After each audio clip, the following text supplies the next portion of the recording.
Povabila bi pa gospoda Janija Demšarja, ki bo predstavil, pa naj kar sam povem, kaj točno bo vaša tema. Tam imate mikrofon. Ja, spoštovani vsi udeleženci v dvorani, kot tudi vsi prisotni nadaljavo. Moje ime je Jani Demšar, prihajam z Geodetskega inštituta Slovenije. To, kar smo pripravila skupaj s kolegom Gregorjem Burgerjem, ki pa je trenutno odsoten v tujini, tako da se ni mogel pridružiti. Kot pa vidite, jaz sem iz Geodetskega inštituta, sem tudi delno vpet v Fakulteto za arhitekturo in pa Fakulteto za oblikovanje oziroma dizajn v Ljubljani. Gregor pa je iz Fakultete za elektrotehniko Univerze v Ljubljani. Mi pa sva se pravzaprav lotila nečesa, kar sva ugotovila, da manjka predvsem skupinam oseb z različnimi invalidnostmi, predvsem gluhim in naglušnim pri njihovem vsakdanjem življenju.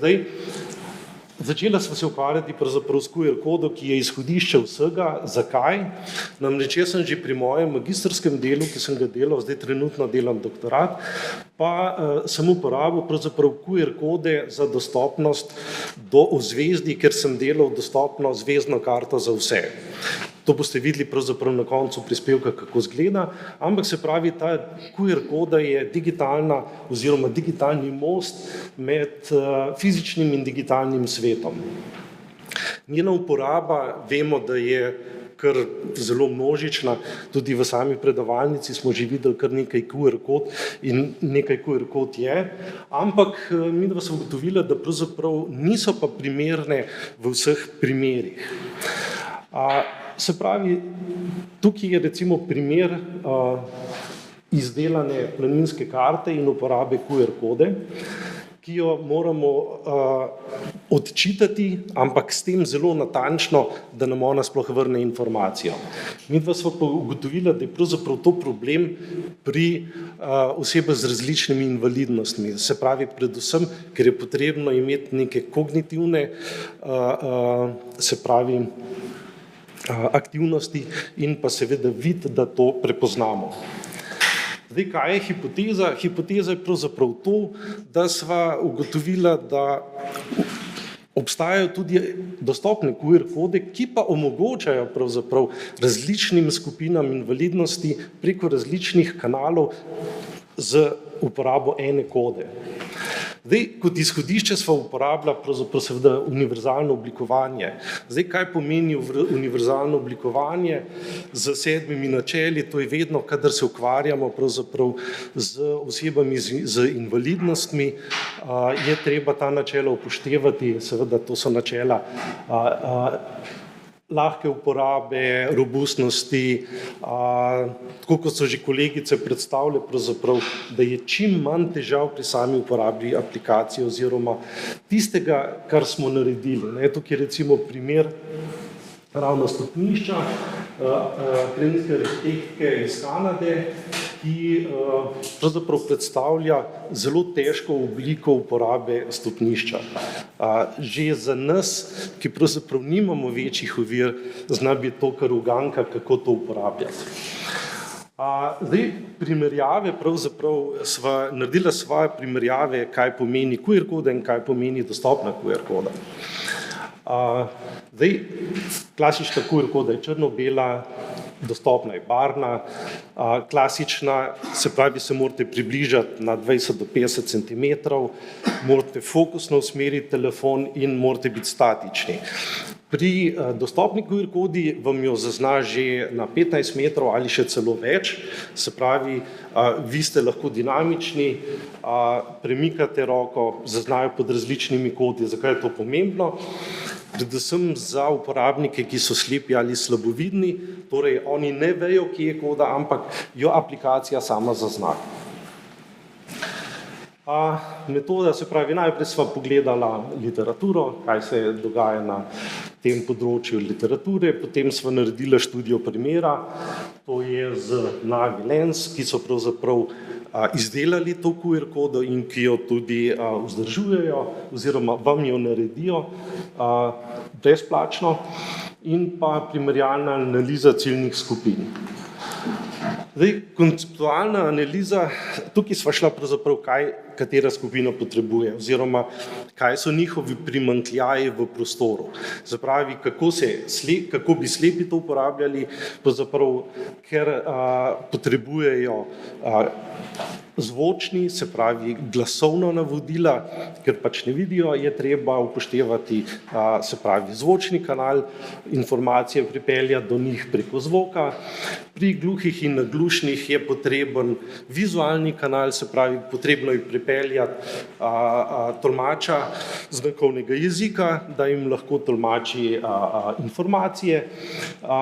Vzela smo pa tudi motnjo v duševnem razvoju, tukaj bojo kolegice tudi več vedle pravzaprav na tem področju, ampak mi smo tukaj pa vzela lažjo motnjo, kjer so pravzaprav samo to, da potrebujejo besedila v lahkem branju, se pravi, in lahko razumljiva besedila, se pravi, da niso preveč kompleksna.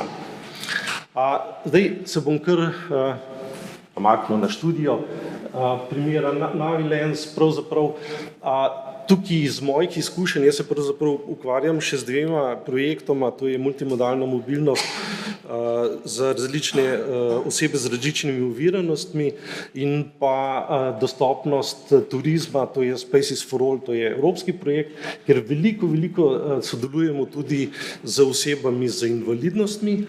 In kaj smo pravzaprav ugotovili, recimo tu je primer avtobusa, ko pride slepi na postajališče in pride avtobus, on ve, da je avtobus, ampak ne ve, katera linija je, katera številka. Iz izkušenj, ki smo jih imeli, se pravi, on vtaknil glavo v avtobus in rekel, kdo ste? Zelo banalno.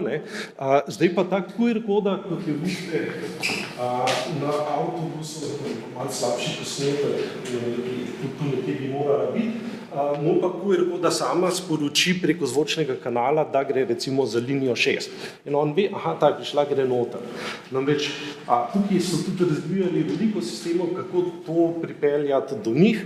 Namreč lahko se zgodi, da je več avtobusov in je spet zmeda, kdo je prvi, kdo je drugi, tudi če je zvočna najava. Se pravi, zvočna najava je lahko deloma dober pomagatelj, ampak recimo s tako dostopno QR kodo pa še več. No in recimo tukaj je tudi pomočnik QR kode za nakup vstopnice in pa sama QR koda, ki vas vodi po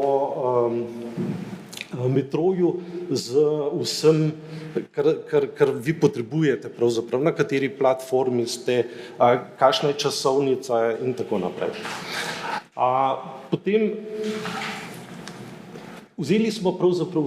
pogledala sva 4 različne primere in pa prilagoditve za take primere, se pravi, mi lahko to uporabljamo s pridom v javnem prometu, kulturi, zdravstvu in pa trgovini.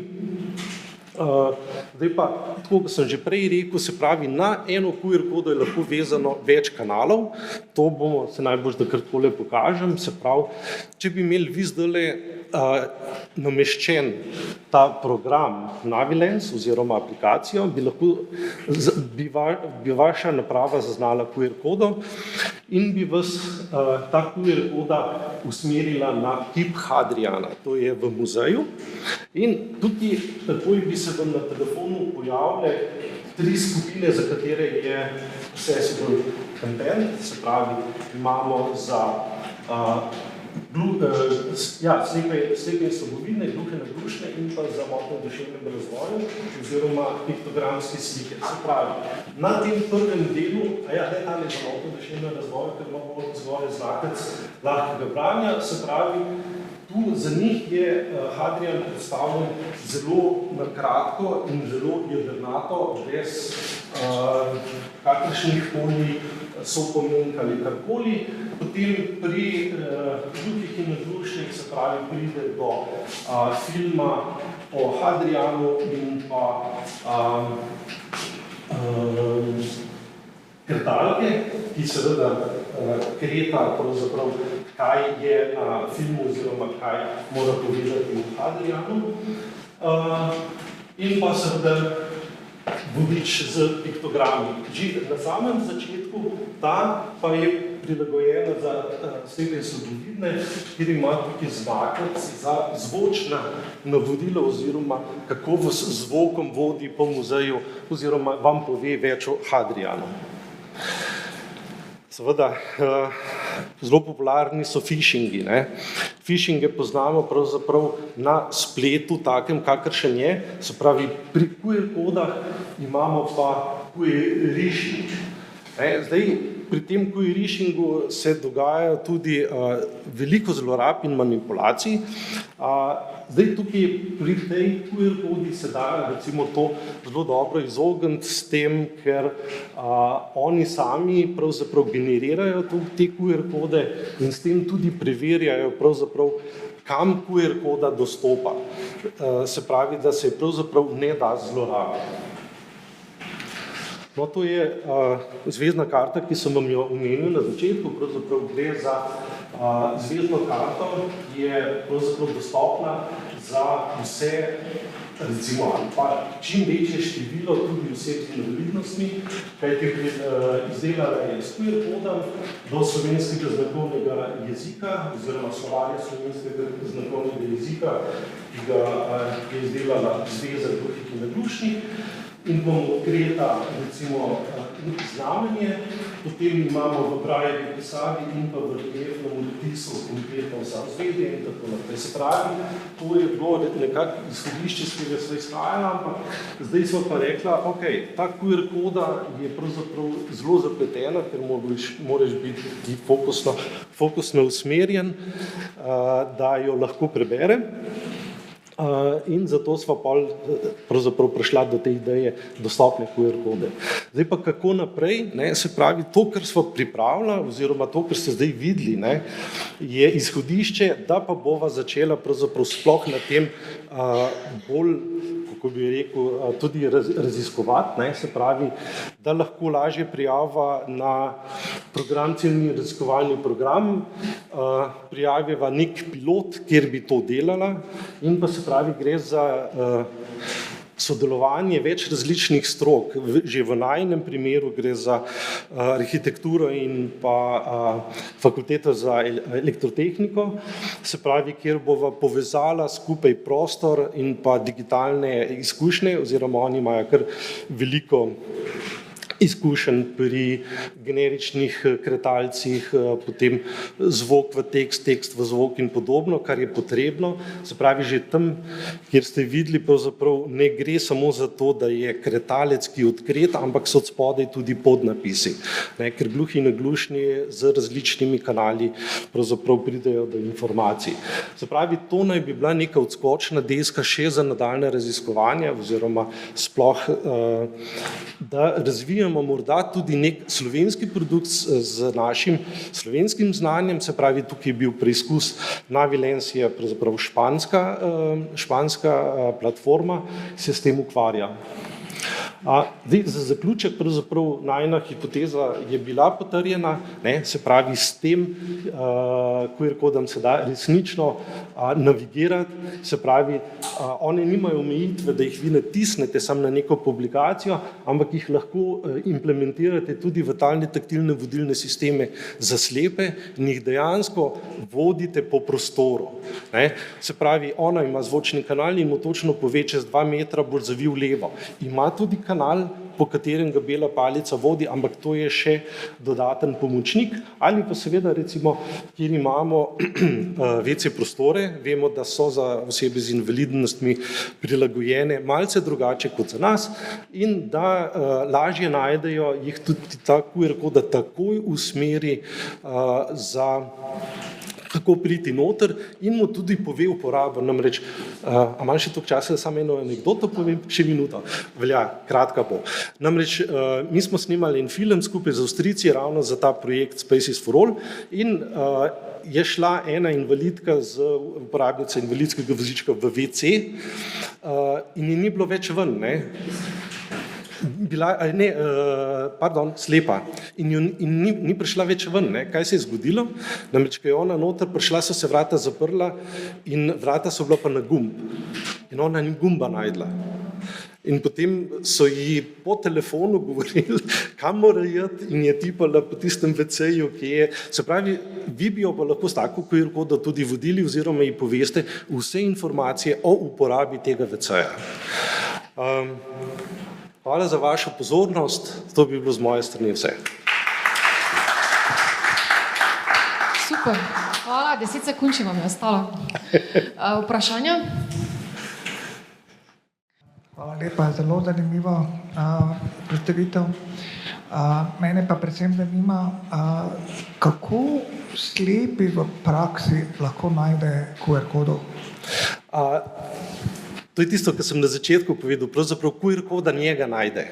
Gre za to, da vi imate aplikacijo, bom tudi pokazal primer, vi samo slepi zažene aplikacijo, ne? On jo pač ve, jo ima na boru, mu pove, kje je, jo zažene in jo usmeri v prostor. In koda najde, on premika po prostoru in koda najde aplikacijo in se sama aktivira in mu pove. In začne govoriti pravzaprav, zakaj gre, kaj je na tisti kodi za slepega in slabovidnega. Tako da to je tista glavna prednost, ne? Ker ne rabi priti jo iskati in slikati, ampak izjemno hitro ga najde. Se pravi, sta pa dve aplikacije, obstaja aplikacija NaviLens in pa NaviGo. NaviGo je pa tista, ki vas pravzaprav po prostoru vodi in pove, ste 60 cm od zidu, ker ima še senzor noter. Ja, mislim, res je zelo široka, ampak jaz mislim, da je še vedno polje odprto, še za izboljšave in recimo tudi uporabo našega znanja in pa tako. Hvala. Še eno vprašanje? Ja, super predstavitev, zelo odlična ideja. Jaz mislim, da ta rešitev ni mogoče uporabna samo za uporabnike z ovirami, ampak za čisto vse uporabnike. Zdaj recimo nekdo, ki prije na eno veliko postajo, ki je 30 peronov in se ti zelo mudi na vlak, pa tam vidiš 10 vlakov, pa ne veš, na katerega moraš stopiti, pa zamudiš. Vlaki so pogosto slabo označeni, oziroma linije so slabo označene in jaz mislim, da bi takšne rešitve bile uporabne za čisto vse uporabnike.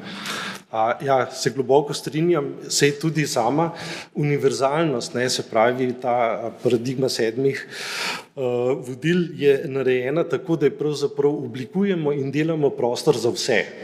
Ne samo za osebe z invalidnostmi, ampak recimo pri matematiki vemo, če je dobro za invalide, je dobro za vse. Če je dobro za nas, ni nujno, da je za invalide. Se pravi, to je ta obrat in ja. Zanimivo je tudi ta koncept, ko ste ga omenili, QR-rishing, če sem pravilno zasledil. Ja, QR-rishing. Kaj pa, če kdo prelepi to QR-kodo? No, to je del QR-rishinga, točno to, ker to je ena najbolj znanih zlorab, ko so prelepili QR-kode in so jih pošiljali na zelo neprimerne strani, ne, ali v šali ali karkoli. To je točno to. Ta QR-koda je generirana s pomočjo NaviLensa. Oni jo generirajo in s tem je že zaščitena, ker ima znotraj same sebe, se pravi, da če ne pride na tisto stran, ki ona ve, da mora priti, jo blokira. Hvala. Še kako vprašanje? Sicer bomo nadaljevali, pa morda debato potem obnovili v odmoru. Velja. Hvala za predstavitev. Hvala. Jaz.